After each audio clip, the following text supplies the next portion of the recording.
Welcome to Spiritually Fierce, the podcast.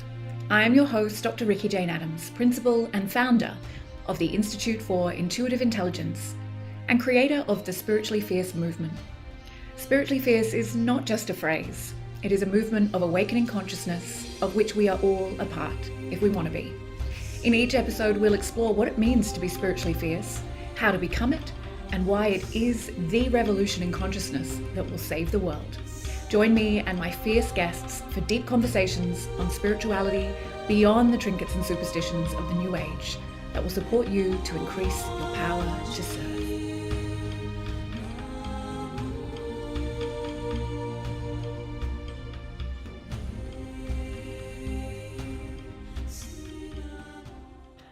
Welcome everybody to Spiritually Fierce, the podcast. And today I am joined by the just divine Laura Elizabeth. Laura is a trailblazing change maker and advocate for women's empowerment, author of Loving Herself Whole, Back Yourself, Wild Woman Rising, Rising Matriarch, Heartcentred Leadership, and the Women Changing the World. That's no short list. That's pretty shockingly impressive.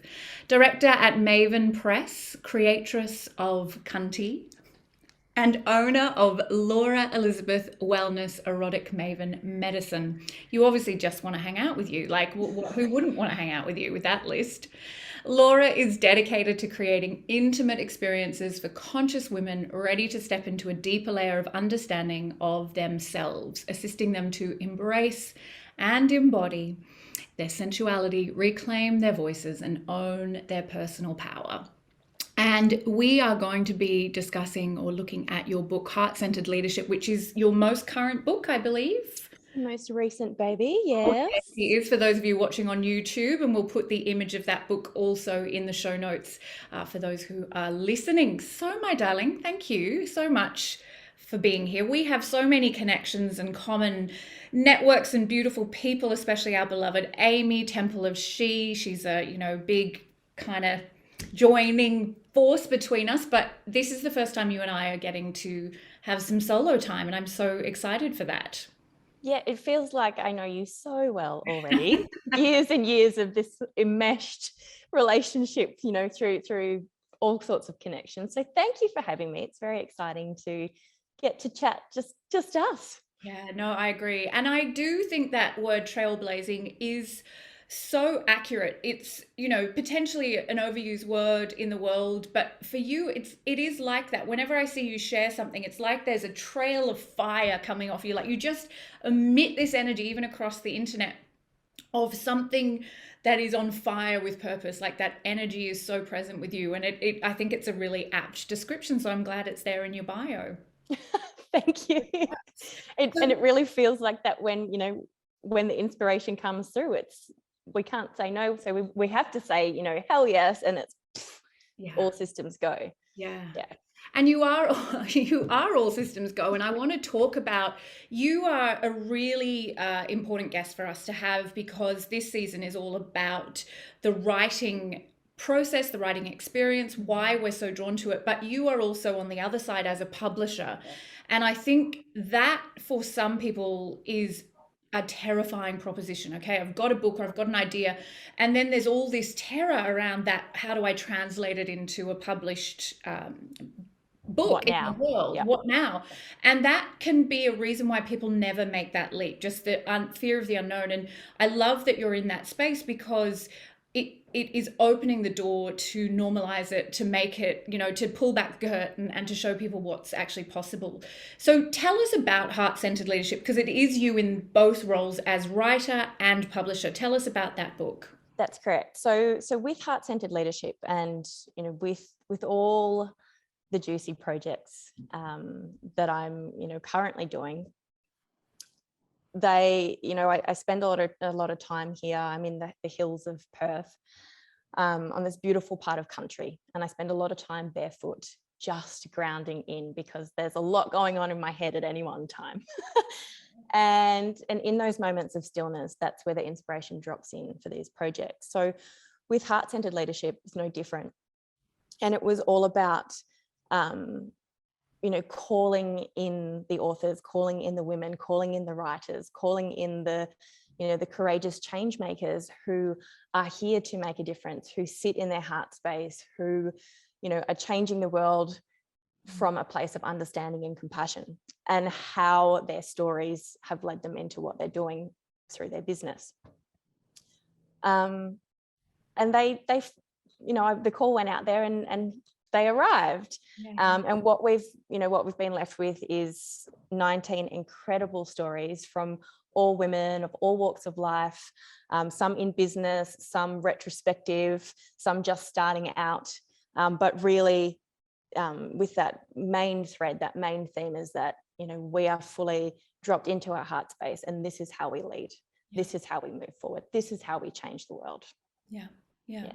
And what is your role then in bringing that book to the point of publication? So you are obviously also one of the authors in there, but let's talk about that publication side, and then I want to talk to you about your own writing process. So you get the submissions, what happens? So one by one, we have a deadline, Yeah. which is something that's brand new to me, because I'm so moving in cycles and moving in flow and stepping into the publishing world. All of a sudden there's this masculine construct of, well, people need to get things in so that we can move on to the next part and the next part and the next part. And so these stories begin to flood in, and that 11th hour, it's always that 11th hour magic, right? And I usually spend a few days just in tears, just in complete reverence and awe of the courage that these women have poured onto these pages, or typed into these pages, that they're moving through their own fear. Excuse me. They're moving through their own fear of being seen, of, holy crap, are people going to be reading this, and who's going to be reading this? The idea of, a stranger reading it compared to your mother or your daughter or your sister, whoever, and really, meeting them with their fear in that, and trusting, or guiding them to that point of trust where, once that story is complete for them, the process that they've been through in order to reach that stage, there comes that time where they have to release it and it's no longer theirs. And it then becomes, up to the reader's interpretation what they're pulling from that. So getting them to really move through that process of healing and the catharsis of writing. And often, they'll write their chapters over and over and over again before they finally go, okay, enough is enough. Or last week I wrote this, but this week I'm a totally different person. And trusting what is the message, what is the intention, what is the hopes and expectations of this book, and what do you want people to feel and move through when they read it. From there, we do very, very, very gentle editing. So the beautiful thing about inviting a lot of energies into a book is that you really do have something for everyone. In this one in particular, there's 19 different energies, 19 different stories, 19 different messages. And so with that, we want to make sure that we maintain the authenticity and the energy of each author, so that as you're moving through, you could pick this book up. You don't need to start from beginning to end. And you're really taken on 19 separate journeys. So with the editing, we do that very gently so that it still, leans into each energy. And then we move into typesetting, which is really exciting. How do we want it to look? How are these pages going to dance as people are moving their eyes over the pages, and what does it feel like? Fonts and styling and images separating the chapters, final proofing, all those last minute things, and then getting people to sign off and say, okay, I feel safe. I've moved through this process. I feel safe now. I trust you. I trust this process. Signing their life away, we can now, distribute these words and these lessons. So it's very, very exciting. 19 people, that's for you a lot of communication, especially as you're touching on, which we'll keep talking about, that idea of, for some of these women, this is the first time they might be sharing that story. This is cathartic. It's a healing process. Do you find that you're sort of like a pseudo therapist or healer on the sidelines of the stories? 100%. So, first and foremost, I'm an energy worker. And that's what I've done for 20, 25 years. Yeah. So it's impossible for me to dive into any project without somebody having an aha moment of, oh, this is so much more than writing pretty words on a page. Shit, what am I in for? And you know, that's always very clear in my intention as well when I'm calling in my humans and putting it out there. So very much I feel, you know, stepping into publishing is just an extension of how I've held women's stories and helped them move through their stories in the past. And now it's, you know, it's that extension into, and now we're going to help them share their stories. So I see it very much as all part of the energy work that I've already been doing for such a long time. And we just get something really beautiful at the end that can be shared with, you know, all these people. I love that idea that it's an extension of the work you've done of supporting women to move through their stories. And we know, you know, if we go back to that idea of writing as healing, that trauma is that something's stuck and it needs to be supported to move all the way through to completion. So to see your role as an energy healer or as a publisher as the same thing and serving women through that is just a really powerful image. I want to ask you about, because obviously you've done multiple books already. You started Maven Press last year or the year before? Just in March last year. Yeah, like not even 12 months, and you've already done what, like 3 or 4?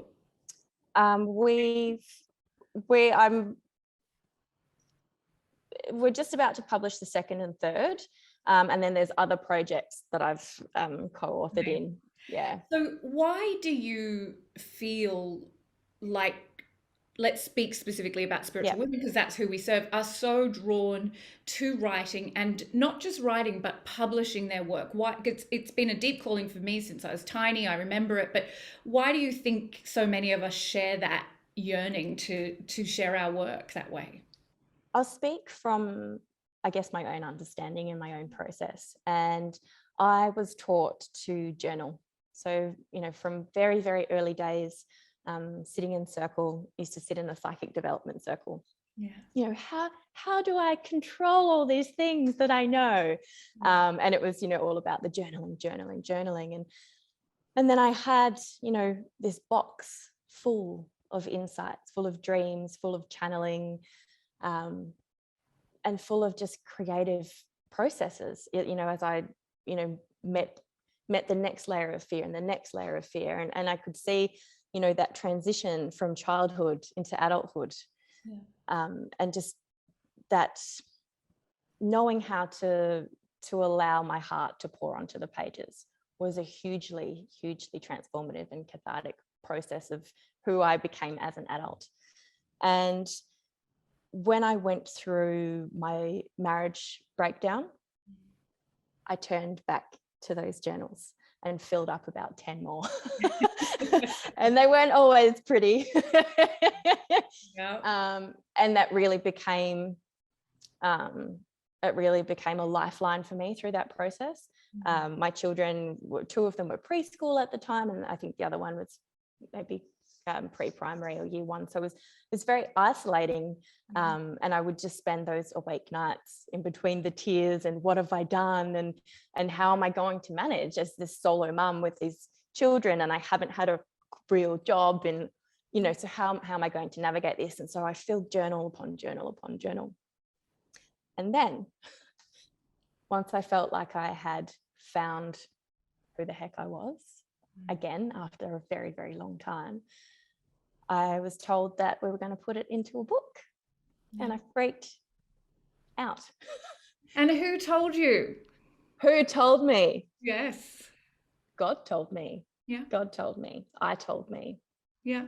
And I feel like if I had known all of those years, and I, you know, I went through those journals, through decades of those journals, plus, you know, the stuff that I'd written in this marriage breakdown. And had I known that it was going in a book, I would have edited and censored the absolute shit out of it. Yeah. But because I'd had that time to digest and to sort of let things rest, you know, re-witnessing the rawness and the realness and the emotion of where I was at and what I was moving through at that time was so, so beautiful. And completely terrified, no idea how to publish a book, no idea if anybody would ever want to write it, imposter syndrome. Yeah. I don't write, I can't write, blah, blah, blah, blah, blah, all the things that we tell ourselves. And I did. And it became more of an anchor for me to prove to myself that I was worthy of being here, that I was worthy of, achievement and doing new things and stepping out of my comfort. And I absolutely adore that little book, Loving Herself Whole. And it's really is full of journal entries and poems of the chaos of what it means to be alive, and to be broken and to mend and to be in love and to be full of gratitude. And I feel like, that became the inspiration for, okay, what else is possible? Yeah. What's next? Yeah. And being invited to co-author in Back Yourself, and then feeling like, well, I could probably do this. I feel like I've held many women, many a time. I'm sure that I could hold them through a writing. And then doing Rising Matriarch and leading that project. And then it was, I could probably be a publisher. Yeah. It's like, just what else is possible? What else is possible? Anything that's just, tipping me into that discomfort. What else? Yeah. How can I better serve? Okay, now I know this. Now I know this is possible. And this, this was magic and this was transformative. What else can we do? How can I make this bigger? How can we serve bigger? How can we serve better? Who knows what's next, but I'll continue to put my feet on country and I'll continue to ask. Yeah. But I do want to ask you, what is the vision for Maven Press? Like, where do you feel she's going, and if it's there, may have landed, or not? She's asking for some pretty big stuff from me this year. So I see that she will organically. We've got some beautiful projects happening just throughout this year, another couple of anthology books, as well as some private authors. But she's asking something very big of me this year, which I'm not quite ready to share because I'm still moving through that in my body. So we'll just put a little pin in that, and we'll obviously need to do another podcast episode when you're ready to announce that one, and we'll have a big party. But talk to me then about your writing process now. So obviously that first book came out of, many years of learning yourself through the journaling process and then putting that together. But when you come to write, particularly in a shorter form, say a chapter for your multi-author books, shorter is sometimes much harder, right? To put it in that. What's your process of creating that? I guess from everything from the first impulse to the discipline and the structure of the editing and finding that clear messaging. Really, it's about finding that golden thread. So the inspiration's dropped in, and I have the overall sense of, who this book is for. Who am I calling in to read? Who am I calling in to feel inspired or to move through their own healing journey? And what I've noticed with these last two books in particular is that I can't write until all of the authors have written. Wow. Yeah. And I thought that perhaps it was just a bit of a, sabotage moment for me, leaving it to that 11th hour. And it's almost like I need to feel into the energies. Yeah. And then my golden thread ties everything in together. So if anything's been missed, or if there's anything where I feel like it needs to go a little bit deeper, then my golden thread drops in. And these last couple of books in particular, it's been a case of, it's 1 a.m. and I'm wide awake and it's just gone bang, and I sit and, within a couple of hours it's done, and then I'm too scared to look at it so that I don't want to change it 300 times. And I feel like it really becomes this, they're not even, it might be my stories, it might be drawing on my emotional processes and physical experiences, but these words are borrowed and they come straight, the message and the energy comes straight through God, and just pulls everything together, and it's like, okay, it's closed, we're ready to move. So it's very much just an outpouring. There's no, I'd love to say there was structure, there's not. It's absolutely not. Yeah. When working on my solo book, Yeah. obviously that has to be more structured. You know, there needs to be a beginning, a middle, and an end, and you know, not a lot of waffle. But like you say, with these shorter things, it's got to be this punchy message that gets across really quickly and evokes those feelings that you want others to be inspired by as well. Why do you think, if I remember a few years ago, there was this kind of big idea that publishing and books was dead. Like that, I mean, and obviously there's been a huge shift in the traditional publishing model, but clearly books aren't going anywhere. And the pandemic has been this wonderful growth period for books, in fact. Why do you think we're so drawn? You're a publisher now, you're part of that industry. Why do books matter to us? Why do people's stories matter to us? I feel that, you know, it's almost like going back within. So as you mentioned, the pandemic, it's giving everybody that opportunity to go inward, which of course is where the magic happens. There's no distractions, there's no bypassing. And it's almost taking us back into that old art of storytelling. You're moving through the cultures. We used to sit and gather, you know, our women's circles, our men's circles, and we shared and we learned, and that's how we evolved. That's how we learned medicine. That's how we learned everything. Yeah. And I feel that we're almost leaning back into that, as again we reach this point in the world where we're starving for connection. We're starving for what else is out there. You know, existing is no longer just enough. And so it's that romantic idea of moving into the storytelling and weaving that into your world and finding the magic in those everyday mundane things. And I think, you know, having a story to latch onto is a beautiful way to connect with yourself and with the person telling the story and their story and their story and their story.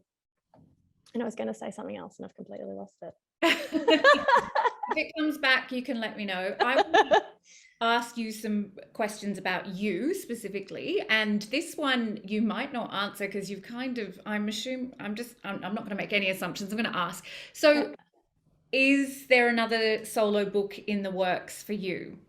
Yes. Yes, but I'm putting no deadlines on that. It could be next week, it could be next decade. Yeah. It depends on how many crazy inspired ideas drop in between time to distract me from that book. I was going to say, I know that you are a woman on fire, as we said, with ideas. Like, how do you pick what you're going to focus on? Like, I mean, obviously we know there's a divine guidance in it, but when you actually go, okay, the sacrifices it's going to take, which means ignoring other ideas, how do you get to that place where you're like, all right, it's this idea? It's the one that turns me on the most, Ricky. Yeah. Totally. Yeah.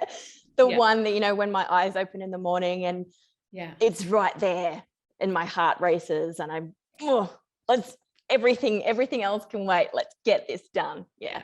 Totally. That's I'm how right in that right now with the book that I'm working on. And I wake up in the morning like, you know, it's Christmas Day or you've got a new lover or, you know, it's like, I just want to go. I get up at 5, so I've got time to write and, you know, all these things that seem impossible until you've got that turn on. Yes, until you've got that burn, that fire. Absolutely. I love that. So what are you reading right now? What am I reading right now? Goodness, do you know, I'm actually reading the Women Changing the World book, which I contributed to, and it just launched last month. Yeah.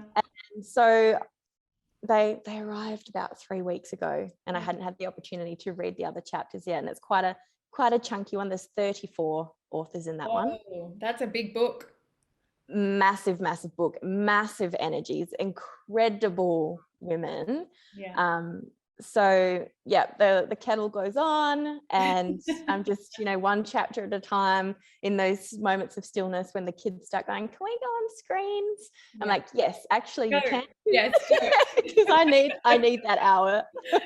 I love that. So that's been really beautiful. And I think knowing the work that goes into these multi-author books as well just makes me appreciate that bit more. And I really like to take the time to drop into each chapter and really and God, they always make me cry. I love, that's what I was going to say before with you know, why are people so drawn to storytelling? And it's feelings, you know. Readers might not necessarily connect with your experiences and, you know, the mundane things within your life, but they connect with the emotions and they connect with the feelings.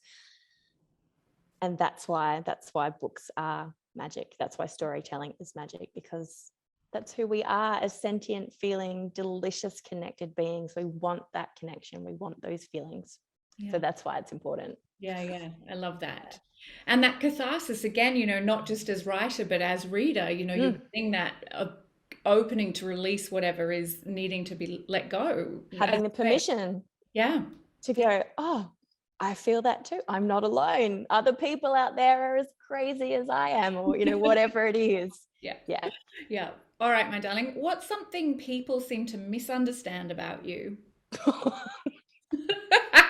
she's like, well, here's my list. Okay. You could have pre-framed me for this one. Okay. I feel like often, because of my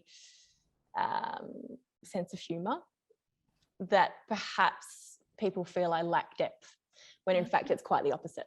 Yeah. And I'm so deep feeling that, you know, humor is used to break state, or to using Confucianism, you know, break state and then drop in those little golden nuggets. But I think sometimes at face value they'll go, oh, she's a bit much, which I actually also kind of love. I'm just really this very smushy, loving, delicious ball of emotions. I love that. And yes, you do share the absolute funniest memes, and I always wet myself laughing. But yeah, my perception of that is absolutely the depth rather than that. But I can see that, you know, the misrepresentation that is social media is, you know, people make assumptions all the time. But I love that. Absolutely. Okay, another one. You ready for it? If today was your last day on earth, what is the message you want us to know?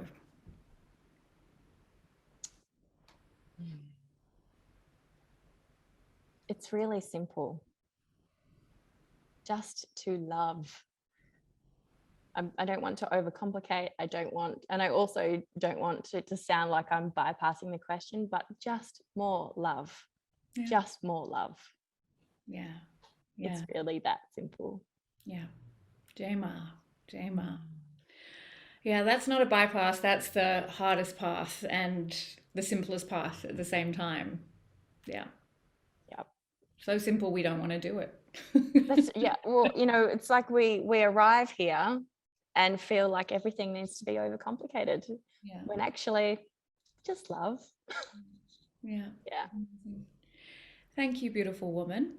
I'm so grateful for your wisdom and your time and all of your insight. And of course, we'll share all the links to your books, your publishing house, and every other great things that you've mentioned, so that we can follow you. And what should we be looking forward to? What's the next publication? We have next month Birth New, which is another anthology full of birth stories, birth, conception, post-birth, women, birthing people, and birth workers, talking about the system and how it works for us and against us. Holy crap. That is going to be a big one. Off the charts. I hope that gets everywhere, because that is such a compelling topic, but it's also, you know, we know the revolution is the way people are birthed into the world. And yeah, I'm really excited for that. That's great. It felt big, and then as the chapters came in, I was like, oh, all right, then we're doing this. It's huge. Amazing. Wow. Congratulations. I look forward to that one. I'm sure we'll be seeing it everywhere, but we'll make sure we share all the links for that as well. Beautiful. Thank you so much. It's been so beautiful to connect.